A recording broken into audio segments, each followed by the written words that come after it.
अस्सलाम वालेकुम। मेरा नाम है एहतिशाम जान और आप देख रहे हैं मेरा यूट्यूब चैनल। हमारे सीएसएस से रिलेटेड काफ़ी सब्जेक्ट्स तो हमारे चैनल पर उनके लेक्चर्स अपलोड हो ही रहे हैं। साथ साथ जिस तरह मैंने ये कमिटमेंट की थी कि ओकेजनली हम डोमेस्टिक इश्यूज और करंट अफेयर से रिलेटेड भी एक आधा टॉपिक जो है उसको एनालाइज किया करेंगे। आज का टॉपिक जो करंट अफेयर के कॉन्टेक्स्ट में भी और डोमेस्टिक पाकिस्तान के कॉन्टेक्स्ट में भी दोनों के लिहाज से बड़ा इम्पोर्टेंट है और ख़ास तौर पर जो पिछले 24 घंटों में तब्दीलियां रोनुमा हुई हैं, ख़ास तौर पे इंफॉर्मेशन मिनिस्ट्री के कॉन्टेक्स्ट में, तो इस कॉन्टेक्स्ट में फिर आज का टॉपिक नागुज़ीर हो गया। हम में से काफ़ी लोग ये समझ रहे हैं कुछ अरसे से कि शायद पाकिस्तान की तारीख में सिविल मिलिट्री रिलेशंस बड़े बेहतरीन तरीके से चल रहे हैं, लेकिन जनाब ऐसा है नहीं। आज का हमारा टॉपिक सिविल मिलिट्री रिलेशंस। पहले हम थोड़ा सा हिस्टोरिकल कॉन्टेक्स्ट देखेंगे जिसको हम मुशर्रफ एरा तक लेके आएंगे। फिर हम 21st सेंचुरी के सिविल मिलिट्री रिलेशंस को देखेंगे और फिर मोस्ट रीसेंट इस जो रजीम है इसमें होने वाली सिविल मिलिट्री रिलेशंस में जो डेवलपमेंट्स हो रही हैं उसको देखें। तो हिस्टोरिकल कॉन्टेक्स्ट में शुरू करते हैं जी। हिस्टोरिकल कॉन्टेक्स्ट में सोर्सेज के लिहाज से हसन अस्करी रिजवी का एक आर्टिकल है, ऑनलाइन पढ़ा हुआ है, सिविल मिलिट्री रिलेशंस। उनकी किताब भी है military and politics in Pakistan. फिर मलिहा लोधी की किताब जो एडिटेड किताब है क्राइसिस स्टेट की, पाकिस्तान बियॉन्ड क्राइसिस स्टेट, उसमें एक चैप्टर भी आर्मी एंड पॉलिटिक्स में। फिर उसके बाद मोस्ट रीसेंट कॉन्टेक्स्ट में अगर हम आ जाएं मुशर्रफ एरा और उसके बाद की डेवलपमेंट्स में, तो शुजा नवाज की किताब, मोस्ट रीसेंट किताब द बैटल फॉर पाकिस्तान, वो भी बड़ी इंपॉर्टेंट है। गो के कुछ ऑब्जेक्शंस हैं सरकारी हलकों में उससे रिलेटेड, लेकिन क्योंकि वो एक ट्रेंड एकेडमिशियन है इसलिए उनकी राय को आसानी से रद्द नहीं किया जा सकता।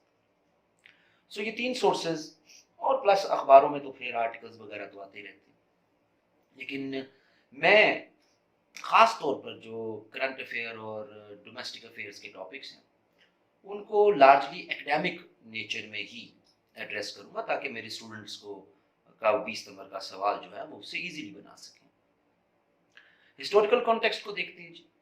तो हिस्टोरिकल कॉन्टेक्स्ट में सिविल मिलिट्री रिलेशंस, अच्छा पहले ये कि अल्हम्दुलिल्लाह हमारी तारीख में सिविल मिलिट्री रिलेशंस कभी भी उनमें हमें नॉर्मलाइजेशन नज़र नहीं आई, कंसिस्टेंसी नज़र नहीं आई, और अगर कोई एक दो फेज नज़र भी आते हैं ऐसे कि जी बहुत ज़बरदस्त, लेकिन वो भी फिर प्रॉब्लम्स का शिकार हो गए। तो इस कॉन्टेक्स्ट में, इस थीसिस स्टेटमेंट में रहते हुए हिस्टोरिकल कॉन्टेक्स्ट को देखते हैं। हिस्टोरिकल कॉन्टेक्स्ट में तो एकेडमिशियंस लिखते हैं कि सिविल मिलिट्री रिलेशंस में पहला बड़ा तो जो झोल है, जो उतार चढ़ाव है, वो तो उसी वक्त हो गया था जब ब्रिटिश जर्नैलों ने जिन्ना साहब की बात नहीं मानी और कश्मीर की तरफ इन्वेजन नहीं की। चलो एक लम्हे के लिए मान लेते हैं कि ये नहीं है जी, ये कोई एकेडमिक आर्गूमेंट नहीं है, हालांकि अब्दुल सत्तार ने भी लिखा हुआ है और कई जगहों पर ये कोट हो रहा है, लेकिन चलो एक लम्हे के लिए मान लेते हैं कि ऐसा नहीं।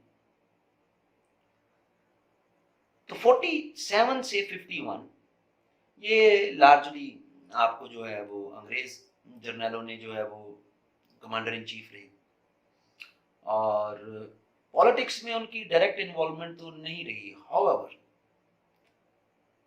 डिसीजंस को अवॉइड बाय करने में ऐसा नहीं है कि उन्होंने बड़े आराम से डिसीजंस को अवॉइड बाय कर लिया। एक तो ये पहला कॉन्टेक्स्ट हमें नजर आता है जो अक्सर हमारी جو ٹریڈیشنل ہسٹری کی بکس ہیں وہ اس کو اوور لک کر جاتی ہیں. دوسرا فیز جو سول ملٹری ریلیشنز کے کانٹیکسٹ میں ہے وہ 51 سے 58 کا ہے. یاد رہے یہ 51 سے 58 کا فیز وہ ہے کہ 51 میں جب commander in chief Ayub Khan آ گئی اور اتفاق سے 51 میں ہی لیاقت علی خان جو ہے وہ ان کی ہلاکت ہو گئی, شہید ہو گئی. سو 51 سے 58 میں بڑا مزیدار ورڈ حسن عسکری رضوی بھی یوز کرتے ہیں, troika. The troika of Ayub Khan, Iskander Mirza and Malik Ghulam Muhammad. آسان زبان میں بات کر لیں تو اولیگارکس, ملٹری بیوروکریٹک اولیگارکی. اس ملٹری بیوروکریٹک اولیگارکی نے they tried to dominate political scene. تو ہم دیکھتے ہیں کہ اس فیز میں اس ٹرائکا کی پولیٹیشینز کے ساتھ نہیں بن پائی, بڑی رینڈم چینجز نظر آتی ہیں ہمیں. ایون کانسٹیٹوئنٹ اسمبلی جو ہے وہ ٹوٹتی نظر آتی ہے ہمیں. ہم یہ جو پاکستان کہانی کا سلسلہ ہے 47 سے آنورڈ جب آگے جائے گا اس میں ہم اس کو ڈیٹیل میں بھی دیکھیں گے, لیکن یہاں تو ابھی ہمارا ٹاپک سول ملٹری ریلیشن سے. سو 51 سے 58 تک بڑے بڑے نامی گرامی پولیٹیشینز اس ٹرائکا کے آگے سنبھل نہیں سکے. فیروز خان نون انڈین ہائی کمیشن کو ہیڈ کرتے تھے تقسیم سے پہلے, تقسیم کے بعد ایسٹ پاکستان کے گورنر بھی تھے. حسین شہید سہروردی لاجواب پولیٹیشین, یونائٹڈ بنگال تقسیم سے پہلے اس کے انٹیریئر منسٹر بھی تھے. چودھری محمد علی پاکستان کے واحد چیف سیکرٹری سینٹر کے وفاق کے, بہت بڑا بیوروکریٹ, لیکن پالیٹکس میں آ گئی اور یوں اس ٹرائکا کے ساتھ ان کی بھی نہیں بن سکی. محمد علی بوگرا ایمبیسڈر بھی پولیٹیشین, وہ بھی اس ملٹری بیوروکریٹک اولیگارکی کے پریشر کو نہیں سنبھال سکے. سو 51 سے 58 تک ہمیں نظر آتا ہے کہ ملٹری اینڈ بیوروکریسی یہ اسی وقت کی بنیادیں رکھ دی گئیں کہ بس دو ہی انسٹیٹیوشن ہیں پاکستان میں جو پاکستان کے لیے بہتر سے اچھی خدمت کر سکتے ہیں, بہتر کام کر سکتے ہیں. اوکے, مان لیتے ہیں پولیٹیشینز اس قابل نہیں تھے. اگلا فیز پاکستان کا پہلا مارشل لا. جب ہم پہلا مارشل لا کہتے ہیں تو بیسیکلی ایوب خان سے پھر یحییٰ خان بھی اس میں انکلوڈ کر دیتے ہیں کیونکہ ایکسٹینشن ہی ہے. سو 58 سے لے کے 71 تک ملٹری رول ایوب خان کا, اس کے بعد یحییٰ کا. گو کہ ایوب خان صاحب جو ہیں وہ نیا کمانڈر ان چیف بھی بعد میں لے آئے اور اپنے پاس صدارت ہی رکھی, لیکن ظاہر ہے ایک گرینڈ پکچر تو وہی رہتی ہے کہ ملٹری رول تھا. اس ملٹری رول میں پریزیڈنشل سسٹم لایا گیا, پولیٹیکل اوپوننٹس لائف ٹائم بین کیا گیا, کئی بیچارے ڈر کے ویسی ریٹائرمنٹ لے کے گھروں میں بیٹھ کے. لیکن مزے کی بات یہ ہے کہ جب ہم سول ملٹری ریلیشنز کہتے ہیں تو یہاں سول سے مراد تمام سول نہیں ہے, تمام پولیٹیشینز بھی نہیں ہیں اور میں آپ بھی نہیں. یہ چند مخصوص پولیٹیکل لیڈرشپ اور اس کا ملٹری لیڈرشپ کے ساتھ کلیش لیکن کس کے لیے؟ پاور کے لیے. اچھا یہاں یہ بڑی مزیدار چیز ہے کہ ہم لوگ یہی سمجھتے ہیں کہ سول ملٹری ریلیشنز میں جو irritants رہے ہیں پاکستان کی تاریخ میں وہ because of power, because of hegemony, because ایک سیولین لیڈر سمجھتا ہے کہ میں پاور میں آ گیا ہوں تو میں ڈیسیژن لوں, یا کچھ ملٹری جنرلز جو ہیں وہ اقتدار کے بھوکے اقتدار میں. ایسا نہیں ہے. یہ ایک پرسپیکٹو ہے جہاں ایک سیولین لیڈر یہ سمجھتا ہے کہ میری پالیسیز کے ذریعے پاکستان بہتری کی طرف جا سکتا ہے, اور دوسری طرف मिलिट्री जनता वो समझती है नहीं कि इस पॉलिटिशियन की पॉलिसीज से पाकिस्तान बेहतरी की तरफ नहीं जाएगा। लॉन्ग टर्म ना, शॉर्ट टर्म फायदे हो सकते हैं, लॉन्ग टर्म नुकसान। सो ये याद रहे कि सिविल मिलिट्री रिलेशंस में जब हम इरिटेंट्स को ट्रेस कर रहे होते हैं तो उसमें पावर बहुत छोटा सा एलिमेंट, और जो बड़ी डेवलपमेंट्स हो जाती हैं उनका कॉज ऑफ एक्शन जो है वो नेशनल इंटरेस्ट ही होता है। हाँ, आप उससे इख्तलाफ कर सकते हैं, लेकिन मेरी जो अंडरस्टैंडिंग है सिविल मिलिट्री रिलेशंस की, उसमें पावर नो डाउट मौजूद है, लेकिन उसका रोल कम है। सो हमें 58 से 71 की डेवलपमेंट्स में भी ये नजर आता है, एक ऐसा पाकिस्तान जिसको हम डेमोक्रेटाइज करेंगे। किस मॉडल पे? American model. आपका पॉलिटिशियन इस मॉडल को डेमोक्रेटिक नहीं समझता उस वक्त का, खास तौर पर ईस्ट पाकिस्तान का। लेकिन खैर, काफी पॉलिटिशियंस मिल भी जाते हैं मिलिट्री रेजिम के साथ। इसके लिए इयन टालबोट ने एक वर्ड यूज किया, और साथ उसने डेविड गिलमार्टिन ने, जिसको कहते हैं पैटर्न क्लाइंट रिलेशनशिप, यानी खुद मिलिट्री लीडरशिप पैटर्न बन जाती है और वो ऐसे पॉलिटिशियंस को क्लाइंट्स बना लेते हैं जिनके जरिए रूल करते हैं। सो ये होता भी हमें नजर आया। इस दौर में civil military relations early phase में तो आपने पाबंदियां लगा दी, सजाएं दे दी, लेकिन लेटर फेज में देखें तो आपके ही सिस्टम से आने वाले पॉलिटिशियंस मिलिट्री के अगेंस्ट हो गए, जैसा कि जुल्फकार अली भुट्टो साहब। या आगे भी एग्जांपल्स आएंगी कि जहां मिलिट्री के कैंप से ही शोहरत पाने वाले, या मिलिट्री की गवर्नमेंट से ही शोहरत पाने वाली लीडरशिप बाद में दे turned against military leadership, again not for power but national interest को देखने का पर्सपेक्टिव बदल जाता है। सो ये ध्यान में रखिएगा, हम कुछ चस्के लेने वाली या मिर्च मसाले वाला हमारे लेक्चर्स नहीं होते, हमने एकेडमिकली देखना है। अगले फेज में आते, अगला फेज आपका 71 से 88। लो जी, ये क्या बात है, इसमें तो एक फेज डेमोक्रेसी का है और एक फेज जो है वो मिलिट्री डिक्टेटर का है, तो हम कैसे दोनों को एक ही मिला लें? क्योंकि इस पूरे फेज में एसेंशियल आइडिया सेम है। 71 से 77 तक सिविल सुप्रीमेसी की आड़ में बहुत ज्यादा सेंट्रलाइजेशन ऑफ पावर होती नजर आई, जो कि मिलिट्री लीडरशिप कब तक बर्दाश्त करती? कभी ना कभी तो ब्लो बैक होना ही होना था। और साइमल्टेनियसली 77 से लेके 85 तक आप आ जाए जब इलेक्शन, तो उस फेज में मिलिट्री लीडरशिप एक पॉलिटिकल पार्टी को कॉर्नर करने के लिए तमाम वसाइल को बुरे कार लाने की कोशिश की, ताकि उसको कॉर्नर कर सके एक पॉलिटिकल पार्टी को।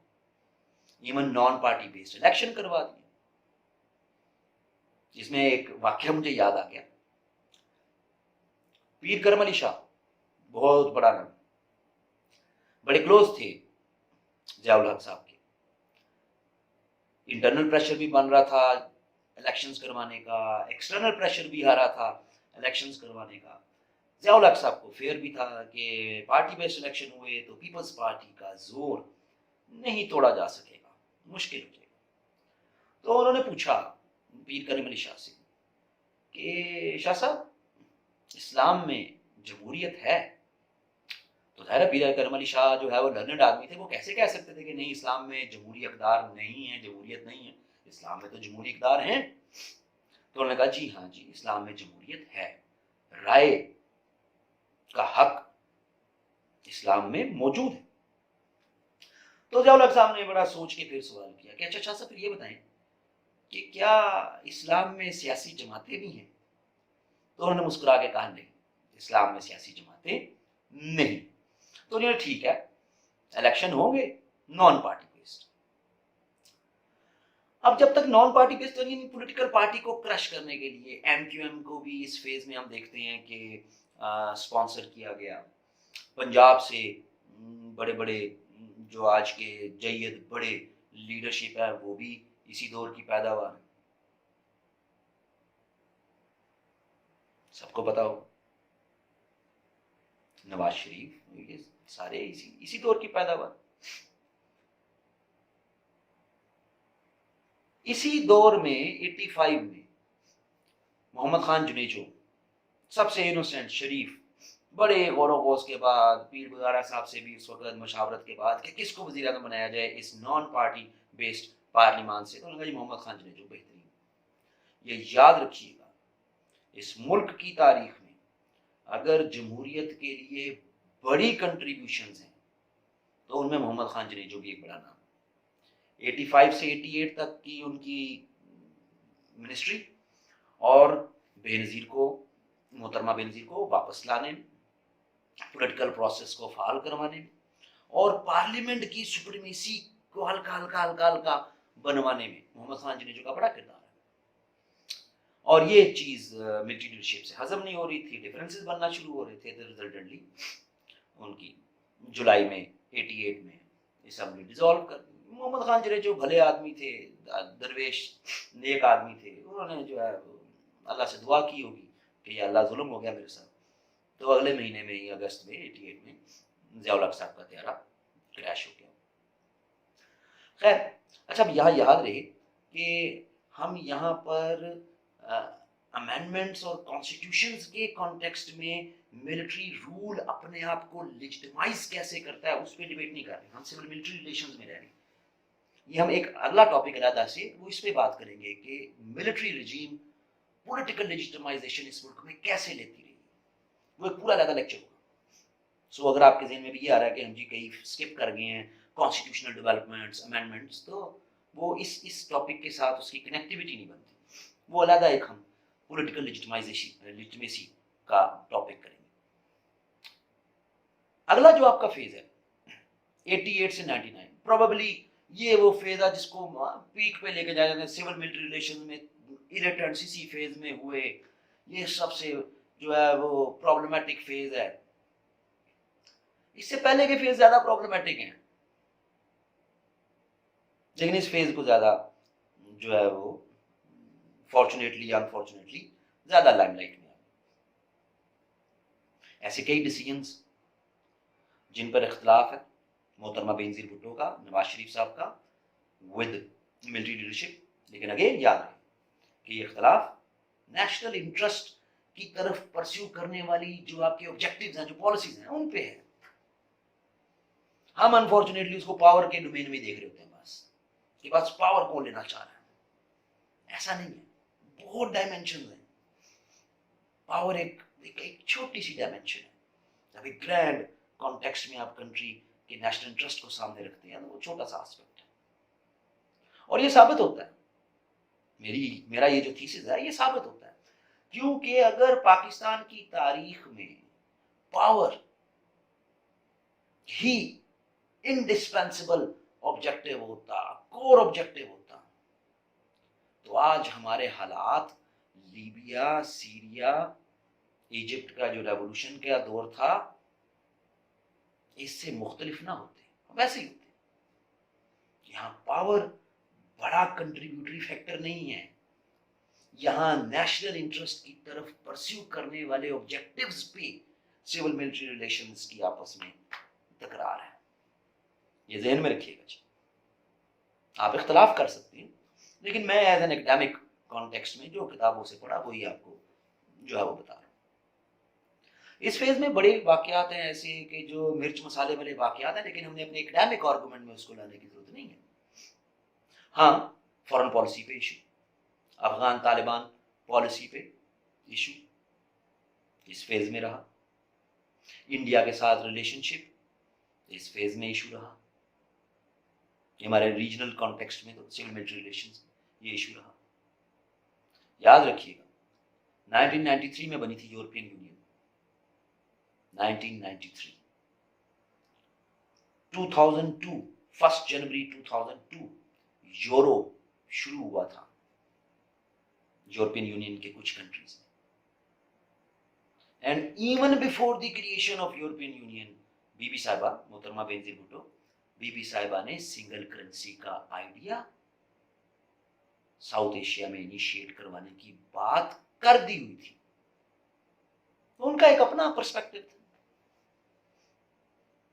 نواز شریف کو دیکھیں تو جناب لائن فارمولا دوبارہ سے قبر سے نکال کے اور اس کو جو ہے وہ واجپئی کے ساتھ مل کے وہ کنکلوژن کی طرف لے جانے کی کوششیں کر رہے تھے. لیکن ملٹری کو یہ آبجیکٹیوز جو ہیں وہ نظر آ رہے تھے کہ یہ شارٹ ٹرم انٹرسٹ ہوں گے, لانگ ٹرم نہیں ہوں گے. ڈفرینس ظاہر ہے جو ہے وہ ایک بڑے انسٹیٹیوشن ہے, اس سے تو آپ انکاری نہیں ہو سکتے. پاکستان کی کریشن کے وقت آپ کو دو ہی تو آرگنائزڈ انسٹیٹیوشنز ملے ہیں.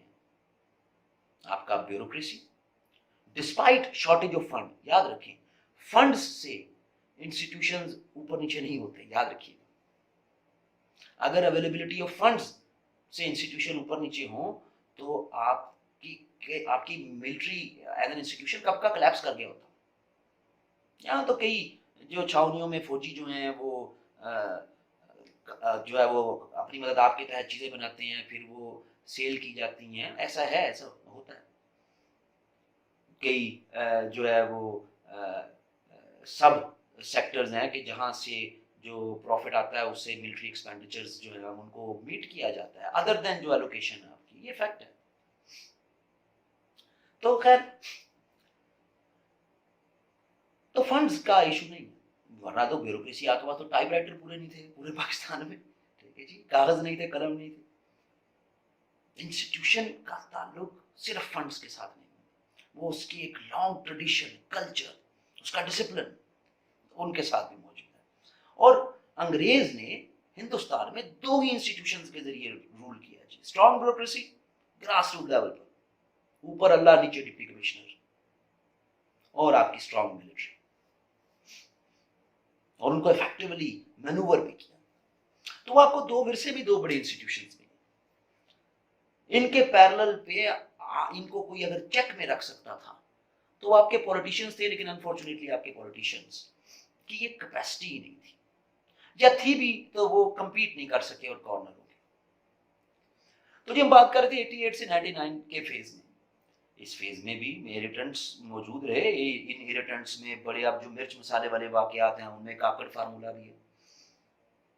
پرائم منسٹر کو بھی گھر بھیج دیا, پریزیڈنٹ کو بھی گھر بھیج دیا, نواز شریف, اسحاق خان. اس میں پھر جہانگیر کرامت کا جو کہ اختلافات ہیں ود نواز شریف رجیم, وہ شریف آدمی تھے, آرام سے گھر کو چلے گئے.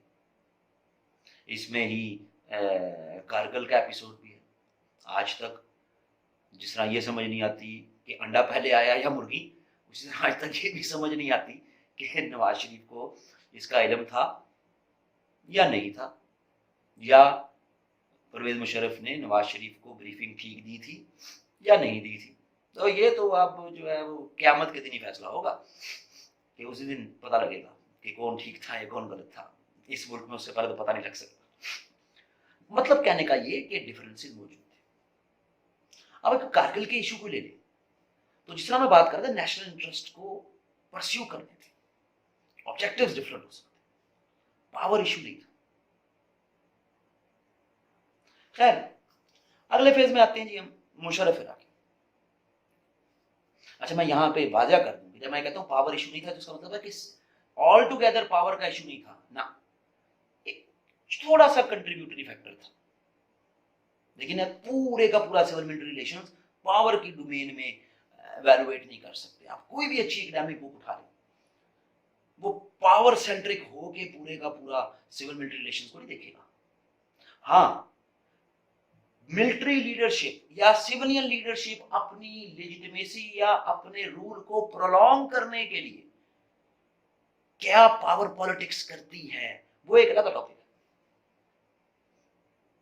لیکن سول ملٹری ریلیشنز کے کانٹیکسٹ میں ان میں جو پرابلم آتی ہے وہ پرابلم آتی ہے جب نیشنل انٹرسٹ پر سول لیڈرشپ کے آبجیکٹیوز ملٹری لیڈرشپ کے آبجیکٹیوز کے ساتھ ٹوٹلی ڈفرنٹ ہو جاتے ہیں. मुशर्रफ एरा में आ जाए, मुशर्रफ एरा में तो एक पूरी पॉलिटिकल पार्टी बनाई गई, उसके जरिए जो है वो इवन अमेंडमेंट भी होके ट्रांसफर ऑफ पावर भी मुशर्रफ तक होगी सारी। लेकिन ये पॉलिटिकल पार्टी भी 2006 से इसके ताल्लुकात भी परवेज मुशर्रफ के साथ खराब होना शुरू हुए। दो बड़े एपिसोड्स हैं, एक तो लाल मॉस्क जो है वो एपिसोड, और दूसरा अकबर मुफ्ती मर्डर। दोनों में पीएमएलक्यू की पॉलिटिकल लीडरशिप बड़ी डायलॉग के जरिए सक्सेस के करीब थी, लेकिन उनको ज्यादा स्पेस और नहीं मिली। इजाजुल हक जो है वो लाल मस्जिद वालों के साथ डायलॉग कर रहे थे और किसी नतीजे पे पहुंच जाना था, और शुजात हुसैन जो है वो अकबर मुफ्ती के साथ। खैर, लेकिन 2006 से पीएमएलक्यू के रिलेशंस भी परवेज मुशर्रफ के साथ जो है उनमें हल्का फुल्का प्रॉब्लम आना शुरू हो गया। अब यह याद रहे कि पॉलिटिक्स में ऐसा नहीं है कि आप अपने दोस्त से नाराज हो गए हैं तो बस आप नाराज हैं। पॉलिटिक्स में किसी एक इशू पे आपकी नाराजगी है या इशू है तो ऐसा नहीं है कि किसी दूसरे सारे इश्यूज पे ही हो जाएगी, बाकी पे आप हर तरफ से खराब नहीं करते, लेकिन बीज बो दिया वो आ गया था।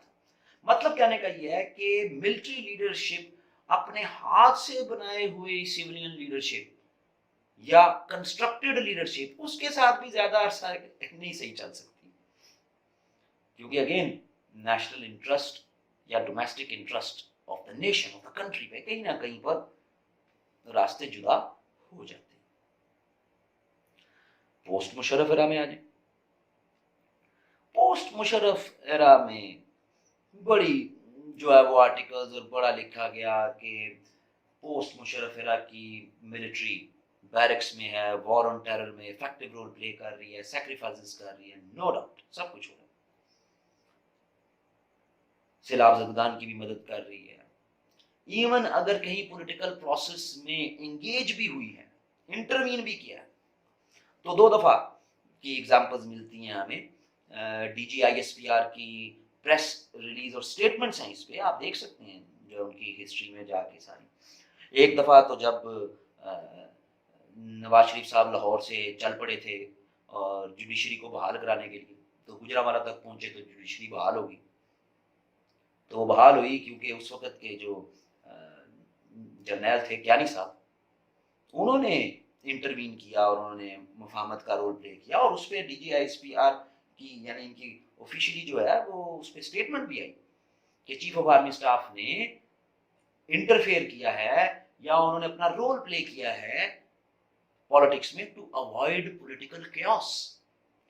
और सेम स्टेटमेंट हमें मिलती है जब धरना हुआ इमरान खान साहब का, तो उसमें राहिल शरीफ साहब जब मिले इमरान खान को, तो तब भी यही चीज सामने कि जनाब पॉलिटिकल केओस को खत्म करने के लिए एक रोल, वरना कोई पॉलिटिक्स में डायरेक्ट रोल मिलिट्री का हमें नजर नहीं आता। अगर पॉलिटिक्स में मिलिट्री का डायरेक्ट रोल नजर नहीं आता तो फिर इसका मतलब है कि 2008 से लेके 2018 तक सिविल सुप्रीमेसी होनी चाहिए थी। तो क्या 2008 से लेके 2018 तक सिविल सुप्रीमेसी थी? अब ये बड़ी मजेदार कहानी, हमने तो ज़ाहिर है इसको एकेडमिक कॉन्टेक्स्ट में लेके चलना है बात को, हमने चस्के नहीं लेने कि कैसे इसहाक डार जो है वो जितना मिलिट्री बजट मांगती थी उससे कम देता था, और कई दफ़ा तो पूरे साल में जो एलोकेटेड बजट है उससे कम दिया, ऐसा हुआ। ऑपरेशन ज़रबे अज़ब पे इसहाक डार को बड़े इख्तलाफ थे, ये तो जी चली जा रहा है, पैसे लिए जा रहे हैं, मैंने नहीं देने। एक्सटेंशन के इशू पर क्यानी साहब की जो मनूवरिंग्स थी, फिर memogate scandal, again memogate scandal का वही अंडा और मुर्गी का हिसाब। लेकिन हमने अपने एकेडमिक 20 नंबर के सवाल में ऐसी जो है वो चस्कों को नहीं लेके आना। हमने कैसे लिखना? हमने लिखना है कि 2008 से 18 की जो पॉलिटिकल लीडरशिप है, they have learned lessons from the past, because यही वो दो पॉलिटिकल पार्टीज हैं जो 1990s में सिविल मिलिट्री रिलेशंस की वजह से जिनकी गवर्नमेंट्स विक्टिम बनी, उनको इश्यूज।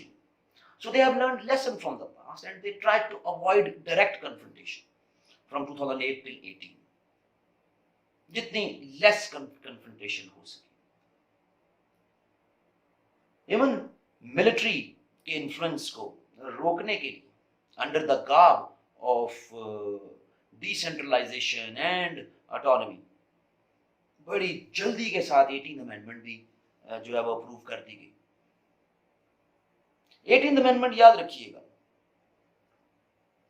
एकदम से उसका आ जाना, वो सूबे आज तक वो उसको संभाल नहीं सके, लेकिन इसका ये मतलब नहीं है कि आप 18th अमेंडमेंट को जड़ से खत्म कर दें ना।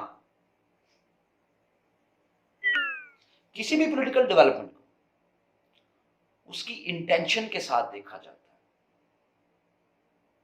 18th अमेंडमेंट की इंटेंशन टू फोल्ड थी, कंस्ट्रक्टिव भी और प्रॉब्लमेटिक भी। कंस्ट्रक्टिव कॉन्टेक्स्ट में ओके डिसेंट्रलाइजेशन हो, प्रोविंशियल ऑटोनॉमी हो, लेकिन साथ जो एक फेयर था कि वंस फॉर ऑल जो है वो मिलिट्री की जो इंटरवेंशन है उसको रोका जाए।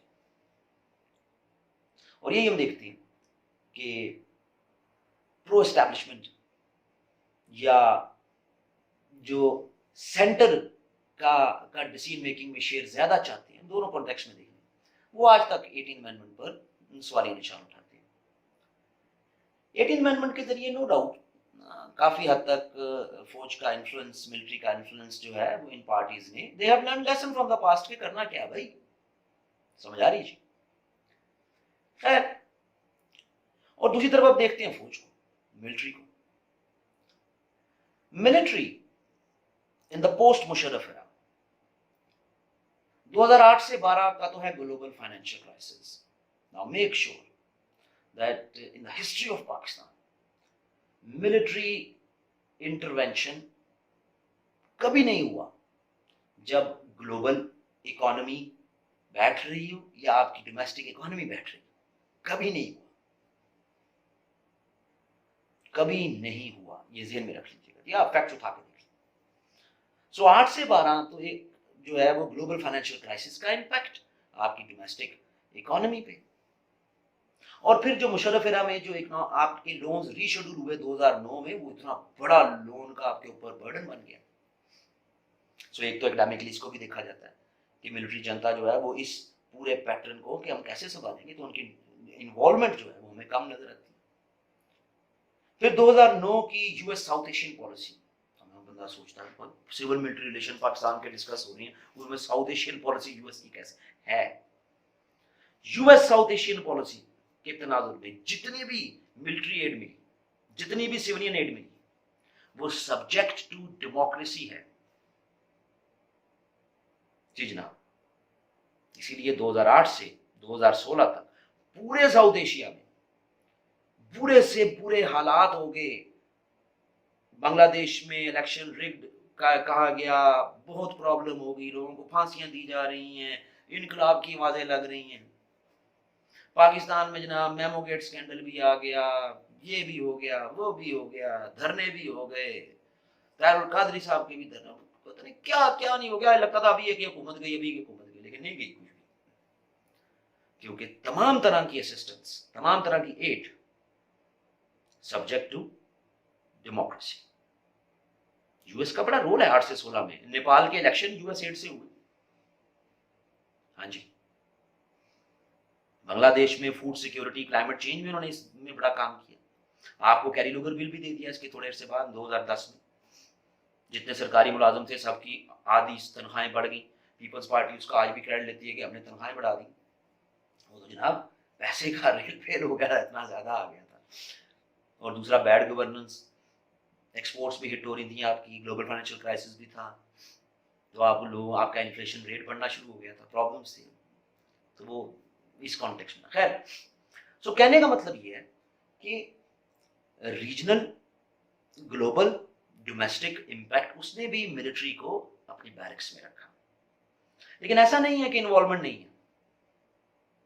इन्वॉल्वमेंट डायरेक्ट तो नहीं है, इनडायरेक्ट है। मिलिट्री कोर्ट्स, फौरन बननी चाहिए, बनी। एक्सटेंशन होनी चाहिए, हुई। नेशनल एक्शन प्लान के कॉन्टेक्स्ट में फिर कराची का ऑपरेशन रेंजर्स लीड कर रहे हैं, चीफ ऑफ आर्मी स्टाफ कई दफ़ा जाके सेशंस उसके जो है वो देख रहे हैं। हालांकि टेक्निकली जो है वो सीएम सिंध का काम था। सो इन्वॉल्वमेंट इनडायरेक्टली रही है, मौजूद रही। अब आ रहे हैं हम सबसे इंपॉर्टेंट फेज पे, 2018 से 2020। पहले इस 18 से 20 को एक न्यूट्रल डोमेन में, न्यूट्रल एक एज्यूम कर लें कि ना आप पाकिस्तानी है ना मैं पाकिस्तानी हूं, न्यूट्रल पर्सपेक्टिव में देखती हूँ। 21st सेंचुरी में अरब स्प्रिंग तमाम मुस्लिम वर्ल्ड में उसका बड़ा प्रोफाउंड इम्पैक्ट नजर आता है, और 2011 से पाकिस्तान की यूथ भी चेंज डिमांड करना शुरू हो रही है। ये 13 में ही आ जाती, लेकिन नहीं आई, 18 में आ गई। तो ये चेंज इनएविटेबल थी, ये कभी ना कभी तो आनी थी। दो पॉलिटिकल पार्टीज या मिलिट्री, 1971 से लेके और 2018 तक दो पॉलिटिकल पार्टीज हैं या मिलिट्री, और तो कोई प्लेयर ही नहीं। तो लोग फेड अप हो चुके हैं, चेंज आनी चाहिए।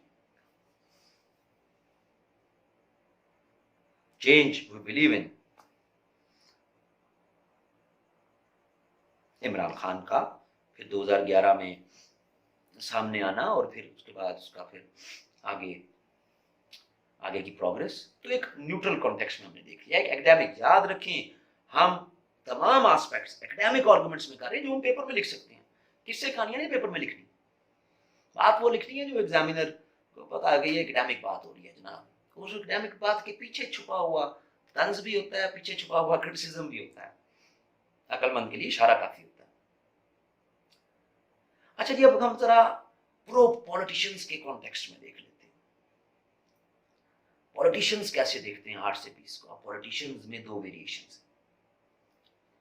एक आपका पॉलिटिशियन वो है कि जो ये समझता है कि इस मुल्क की तरक्की और बका के लिए बहुत जरूरी है कि सिविल मिलिट्री रिलेशंस बिल्कुल सेम पेज पर हो, बिल्कुल ऐसी अलाइनमेंट हो कि जो बिल्कुल इनके ऑब्जेक्टिव्स भी सेम हो, पॉलिसीज भी सेम हो।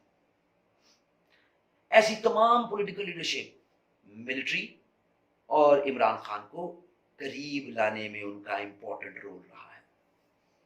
ऐसा नहीं है कि वो अगेन कि वो हंगर फॉर पावर है, नहीं, वहां पे भी इंटरेस्ट के कॉन्टेक्स्ट में जनाब एक स्मूथ कॉन्टेक्स्ट ऑपरेट करे। और दूसरी तरफ वो पॉलिटिशियंस जो कि इवन 2013 के इलेक्शन में भी खाइफ थे, डरे हुए थे, लेकिन जीत गए या ऑपोजिशन में आ गए। इमरान खान तो ऑपोजिशन में भी नहीं थे 18 में। वो एक्यूज करते कि मिलिट्री और फिर खास तौर पर आईएसआई, इन्होंने जनाब हर हलके में जाके अपना रोल प्ले किया है। और ये जो सिलेक्टेड का वर्ड है, ये हमें नजर आता है कि रिग्ड इलेक्शन है, एक पपेट को सामने लेके आएगी।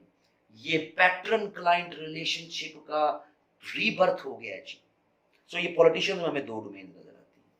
ये जो दूसरी डोमेन वाले हैं, ये इनमें हमें पावर का एस्पेक्ट ज्यादा नजर आता है, because they lost the election, और साथ ही जो है उन पे जो है अकाउंटेबिलिटी की तलवारें भी चलना शुरू हो गई। लेकिन फिर तीसरा पर्सपेक्टिव है, ये वो पर्सपेक्टिव है जो खास तौर पर आपको फिर एशिया टाइम्स जो है उसके ऑथर्स में हमें नजर आता है, जो अभी तक जो है वो ये कहते हैं जनाब कि आर्मी असल में रूल कर रही है, वो इमरान खान तो इमरान खान है ही नहीं। सो ये जो मिलिट्री का पर्सपेक्टिव है, यानी कि एशिया टाइम्स में क्रिटिसिज्म मिलता है, ये पर्सपेक्टिव ये है कि जनाब कंड्यूसिव कंडीशंस तो है नहीं इंटरफेयर करने की, نواز شریف رجیم جس طرح ریجنل کنیکٹیویٹی چاہتی تھی،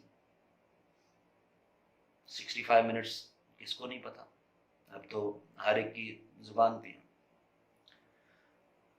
تو بھائی ایک پولیٹیکل لیڈر کیوں سامنے آئے؟ ہم نے سیکریفائز کیا ہے ملک کے لیے، سو ملٹری کو سامنے آنا چاہیے اور اپنا رسپانسبل رول پلے کرنا چاہیے. کریڈٹ کسی سول لیڈر کے جھولی میں نہیں جانی چاہیے.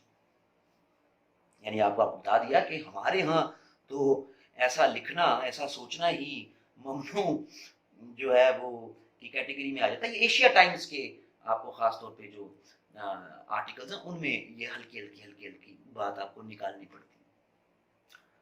سو پھر اس طرح کا سٹرکچر بنے کہ جو پولیٹیکل تو ہو لیکن مینجمنٹ ملٹری اسٹیبلشمنٹ کے ہاتھ میں.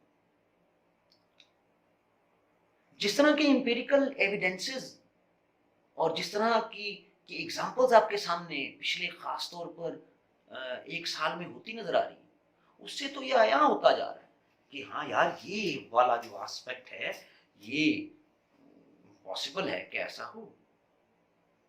لیکن بینگ این ایکڈیمیشین ہم نے تو 3 پرسپیکٹیو سامنے رکھ دینے ہیں کہ جی 2018 سے 20 میں ہمیں یہ 3 پرسپیکٹیو ملتے ہیں.